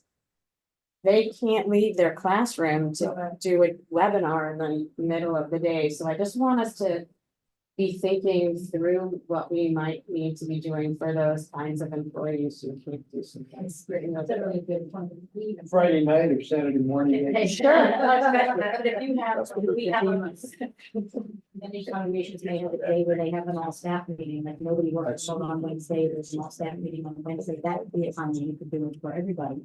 You know, or have people sit in their own groups where it's tailored to them, if that's the, what the plan is, because then you know that at the time, I would certainly be willing to take whatever staff meetings that I have people where they can step away, so I know I have their time and do it, and we can craft those webinars around exactly what we do. Okay. Okay, so, the next slide, please. So the goals, again, awareness, interest, desire, action, so we want them to understand why it's important to feel motivated to engage, and also think about RPB as a credible source for helping them with their financial needs. Next slide. The key point on this slide is the purple or Michelle X's, so we have to come up with what the engagement metrics are. See how successful we are, what's realistic to capture. So honestly, how many participants are engaging? If they feel like they've improved their financial knowledge and habits, and as an example of something we want to see that they've done, set a budget, which is something if they're engaging with e-learning, we can get stats when we come to the platform. Anyway, this is a conversation we need to really think through what these goals are and see how we want to measure success. 2.4, the takeaway on this slide is that this program is for everyone. We are going to focus primarily, you can see jugglers, safeguarders, inspirers, represent 2,500 approximately of our participants. Those are the people who are most in need of some kind of help. So that would be, we'll have a special focus on that. And on unless there are questions. Okay, the next 2.4, the takeaway here is doing some kind of a pilot program with Gen Z. If they'll stand still long enough to engage with us, and just kind of find out from them what's important and how we can help them get them involved in some kind of thing. This is more direct outreach to these individuals and try to build a cohort, a true cohort. And I couldn't help but to think about some of the conversation we were having earlier around bringing people together, like-minded people together, or like same stage people together to have those conversations. Right. And, to leverage that opportunity with this group, but also to use them to help us build this out even further. So that's the thinking behind this. I'm gonna skip through some stuff. Let's go to page 25, 2.5. So we imagine having some kind of financial wellness hub on our website where the participants can access any components of this framework to the extent they're available and ready, and if they want to use them. We do have some functions on our website right now, we have something called a navigator and a knowledge center, so we're gonna nationalize all those resources. The following pages are something we call communications map. It's really a lot of detail. I don't think we want to spend our time on this right now, so I'm gonna go past that. And, we have our estimated schedule, which is 2.7. Basically, we're looking to do some kind of a soft launch. Really, I think more realistically, it's going to be after the Jewish holidays. We then run up against election day. People might be bonus, but I'm not having that. I know we have to juggle when we're talking about this. But that's generally, and then we want to, we're gonna learn a lot during the first year that we're doing this, or the first 6 months, and see what's good and what isn't, and that we have to do to optimize. The following pages talk about preliminary messaging. This copy won't be what we put out there, but it guides our copy. So if we go to 2.8, our primary message is create more financial security and peace of mind, set a path to achieving more of your life goals. It's easy with RPB's financial wellness tools.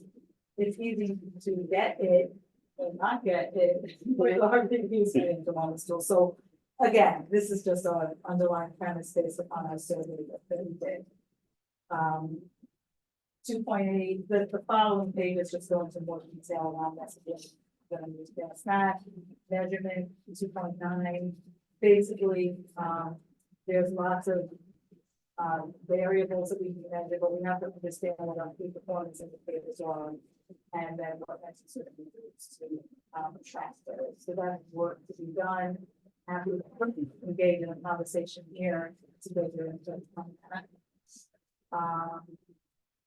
And I'm going to go to, we can go to strategies and the appendix.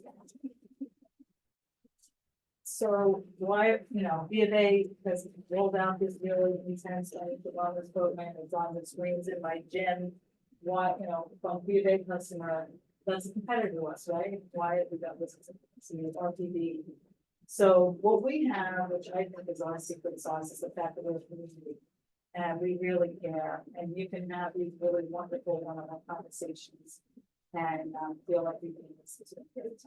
So I don't think we get that at an institution like B of A, and I think that has to come across in everything that we do in terms of competitiveness. What do I want to do next? Behavioral science, we're going to incorporate page 42 is strategies and do it regarding key values. So this was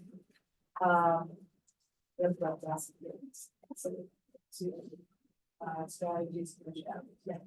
So this was just a brainstorm. This needs to be refined and with input. Obviously, I am not a scholar, and You know any rabbis that might be able to help us, or educators? rabbis, yes. So we will be looking for guidance here on what the messages should be, and it's just putting from thoughts right out there. And then the last thing I want to go to is page 45, which says employers. So very rough, do some kind of kickoff meeting with employers to do the program. With Alice and Robert and Michael, they're working on videos for the employers to show to their staff about the program. We want to create an employee incentive that's evergreen, that employers can hand to their employees. They can do it for medical care, but we don't have to do that. That's a tangible thing. And also educate employers about contributions that an employer doesn't have to contribute. So don't, that's the bid to the employer. I'm not going to talk about it with my employees, so then I'm going to have to contribute. So no, the employees can contribute, and they can contribute not just 3 times and post times, which is super important, especially to the younger employees. And then the very last page was the pictures of brand role models. This is a branding exercise we did with the board 7 years ago, and these really encapsulate everything that's been talked about earlier today about who our people is. David and are the way we spoke about at the end of the world. We're a caretaker, a stage, a curator, and that was so it's a lot here. It's everything down here. We have our blueprints, if anyone else is anything. So Stephanie, there's a lot of work involved. Yes, there's a lot of work. Perhaps you could tell the board about your plans to add staff in your area.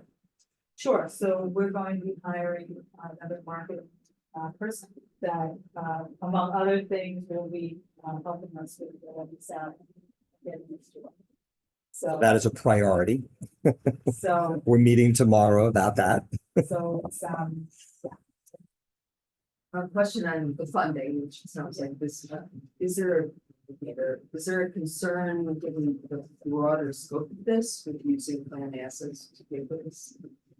So in the budget, which was passed quite recently, resources were devoted specifically to this area. Right. And I'm just It's a asking, legitimate. I'm asking a Legal legal question. question, is there a concern with paying? I would argue that this is a very much big time. Doesn't trouble me that.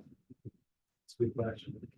It may only be one of the duties assigned to this individual, if you put it that way. This is just another staff person in a public relations area. There's more cost than just the. yes, yeah, it is. Yeah. There's the cost of the moment, there's cost to do some integration with our system. It's great stuff. What, probably it's getting. But you just. Yeah, no, all the costs, and I always think we have, you know, if there's a concern for those, for the adler fund maybe as being a source of, I'm making this up in the room, but, Yeah. you know, just. This shouldn't be in the- Let's hit pause the recording, please. Stephanie, oh, I'm sorry. Sorry, no, go. I saw a lot of this year's consumed, it's an asset development. For 9 months or so. Is this a mix of from scratch, buying things that are, you know, from other vendors? Like what's the mix of sort of? It's a couple of, so, in terms of the platforms, the learning platform, like the way to get that looks like a buy, so that Fidelity gets their academic. So that's one. The other is content development, sending out these emails and any other.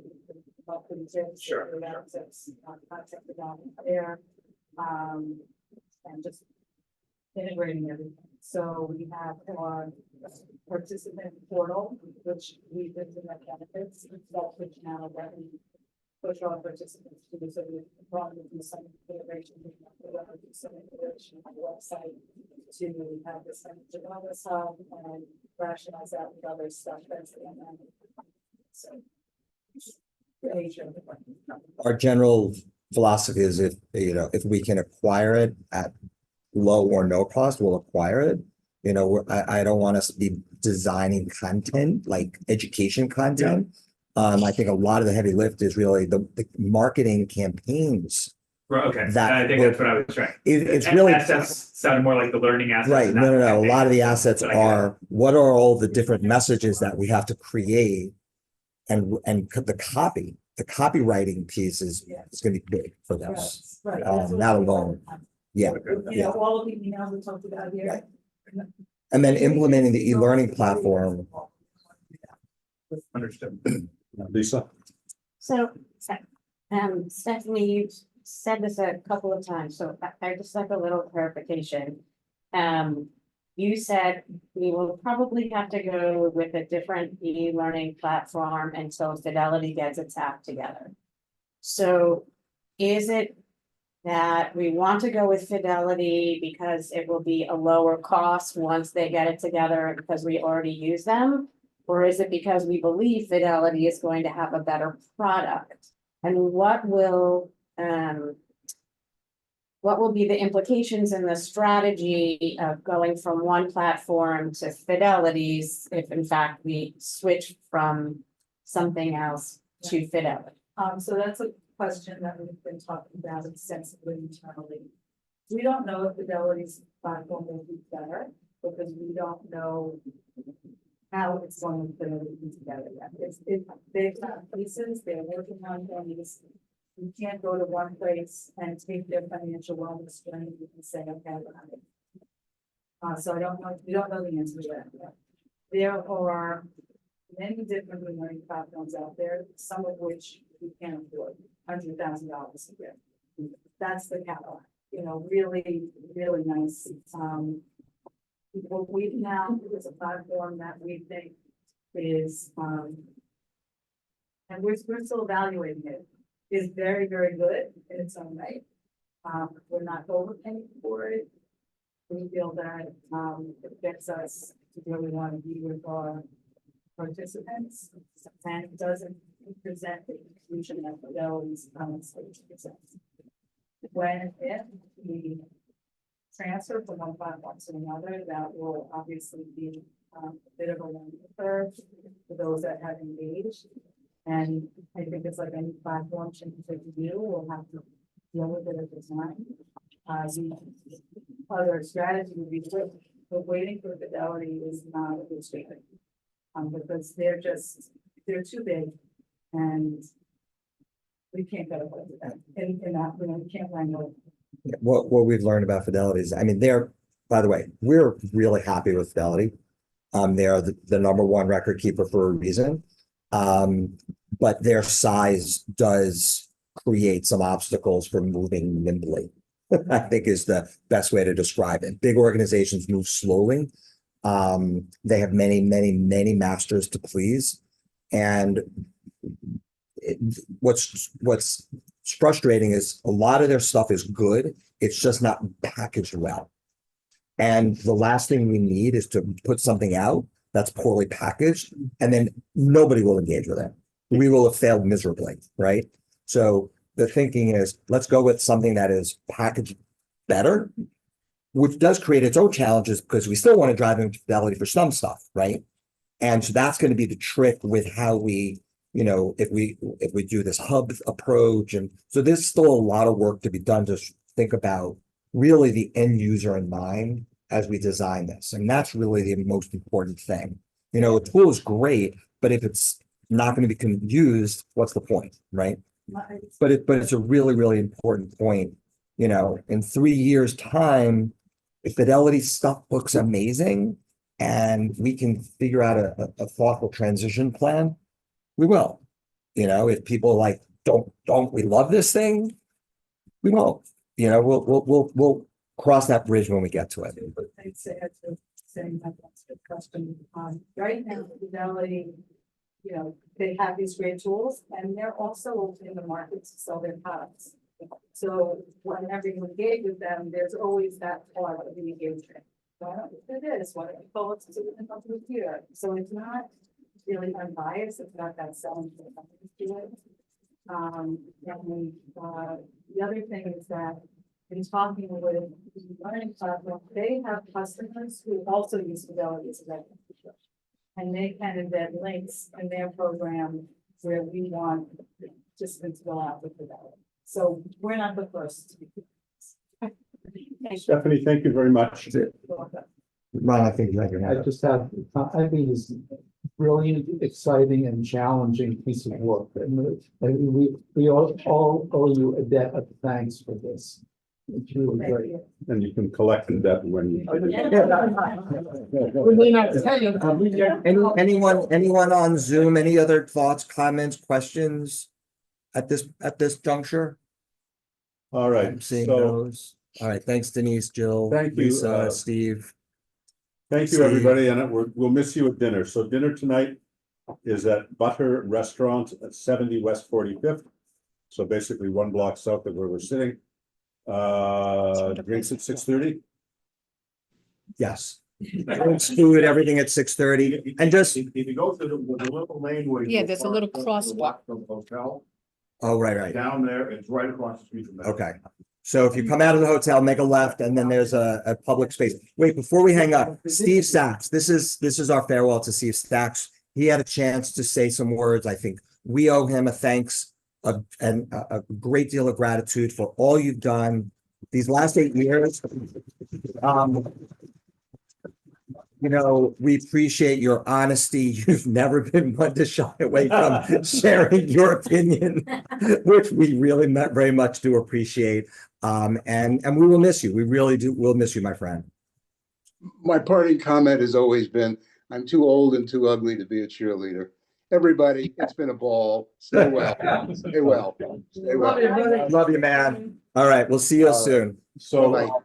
tomorrow morning, same place, 9:15 for breakfast. Yes. Wait. Yes, 9:15 for breakfast. Yes.